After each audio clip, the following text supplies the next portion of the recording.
You're sitting at the gate, hand on your phone, watching the gate display blur and the cabin crew walk by. You can feel the cabin buzz.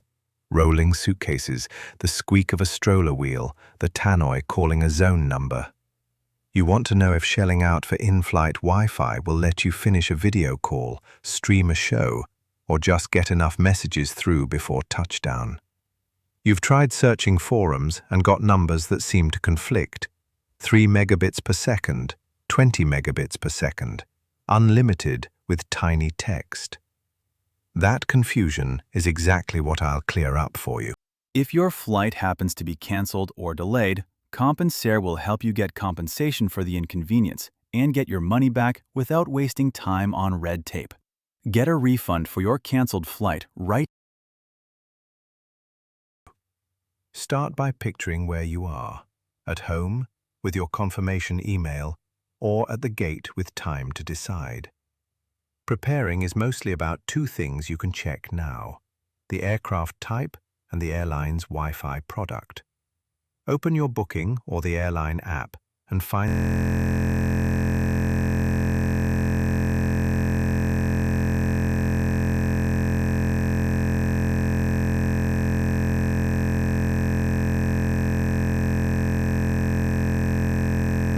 the equipment line and look for A321neo, A350, 737 MAX, or just Wi-Fi in the amenities list. If the plane is a newer wide-body like an A350 or B787, it probably uses satellite links and will give better coverage over oceans.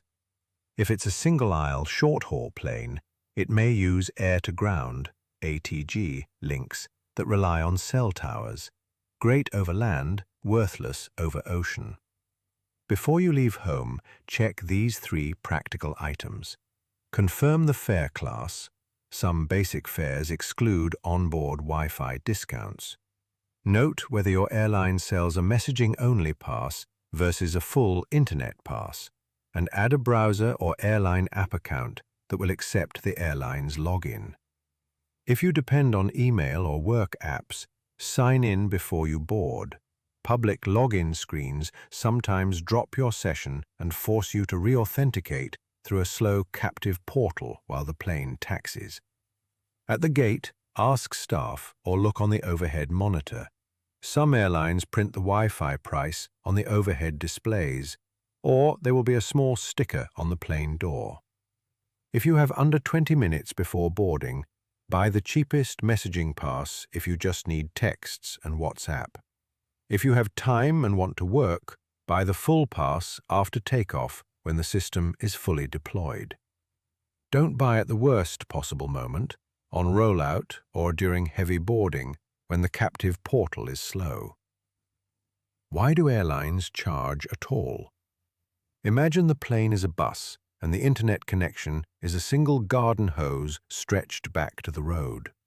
Satellite options are like a hose that reaches across a river. It's expensive to install, costs a lot to operate, and the flow is shared among everyone on the bus. Ground-based systems are cheaper, but only work near the road. To deliver bandwidth at altitude, you either lease capacity on satellites, big monthly fees for the airline, or buy specialized air-to-ground antennas and agreements with telecoms. That shared expensive link is the real cost you pay for. Here's a short technical picture.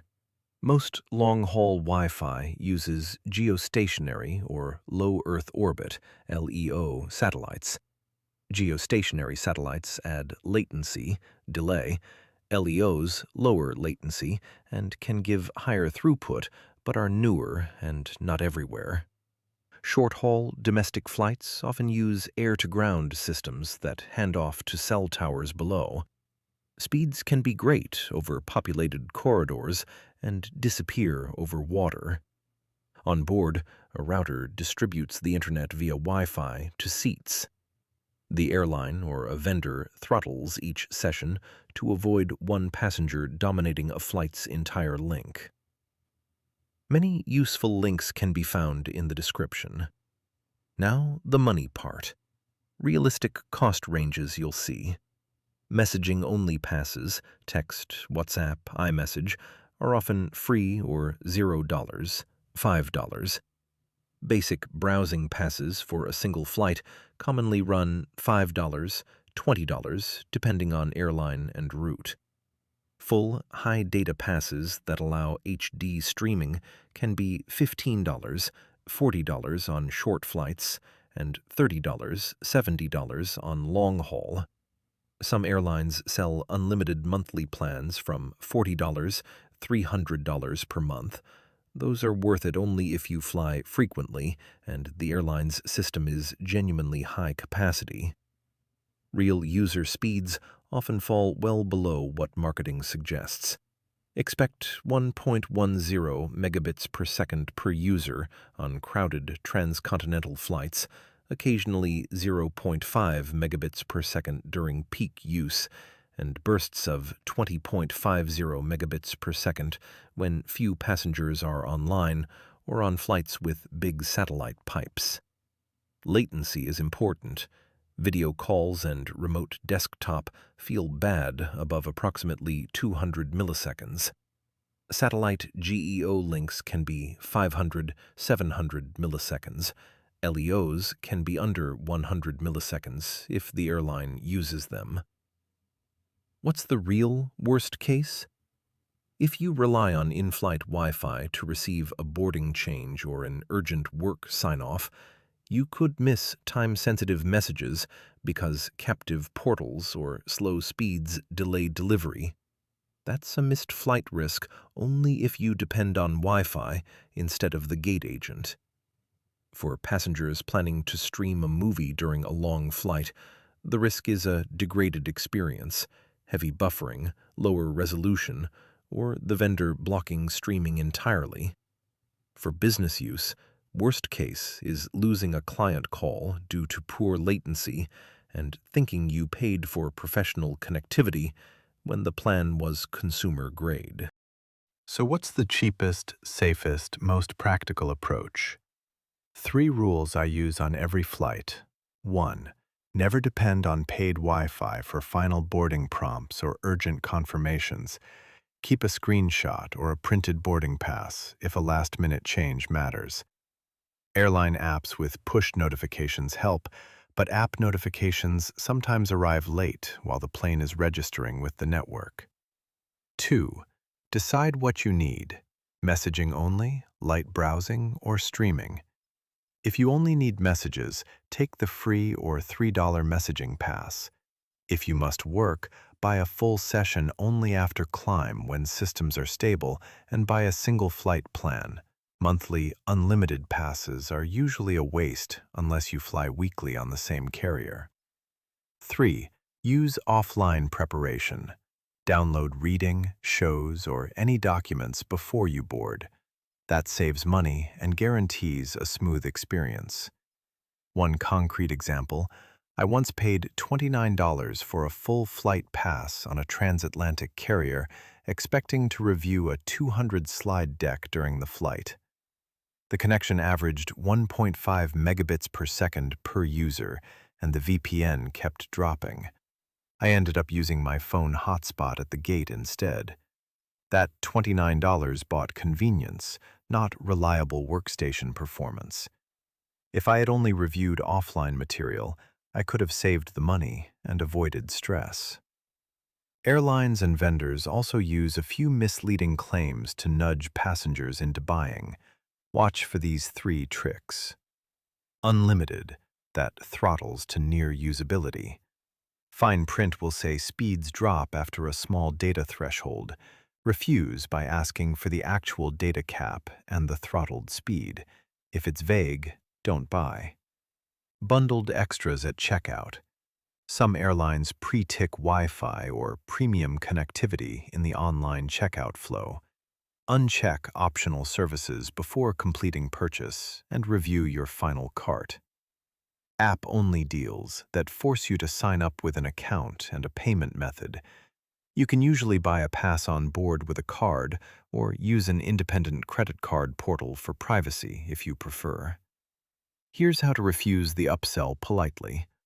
On the booking page or in the app, look for a checkbox near seat selection or baggage upsells. Uncheck it. At the gate, if a staffer suggests a boarding bundle, say calmly, "No thanks, I'll buy Wi-Fi later if I need it." When the captive portal tries to auto-charge you for a monthly plan, close the tab and choose single flight access instead. If you want the absolute cheapest route with reasonable experience, follow this checklist.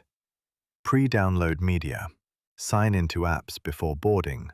Buy messaging pass if needed. Buy full pass only after takeoff and only for that flight. And turn off automatic cloud backups and software updates that will silently use your paid connection. Use the airline's advertised Wi-Fi only for casual browsing, messaging, and light email. Reserve heavy uploads and video calls for airport lounges or ground connections. A final practical note about privacy and VPNs. Many in-flight networks block or throttle VPNs. If you must use one for work, test the airline's network policy beforehand if possible, and avoid assuming a VPN will behave the same as on the ground. If you're deciding for one trip, messaging only, free or cheap, for peace of mind. Pay for full internet if you need remote work, and accept the chance of reduced speeds. Don't buy unlimited unless you fly multiple times a month and your airline's technical setup is proven. The predictable reality is this: in-flight Wi-Fi buys convenience and connection, not guaranteed workstation performance. If you found this useful, please like and subscribe. It helps me make more short, practical airport guides. Thanks for listening.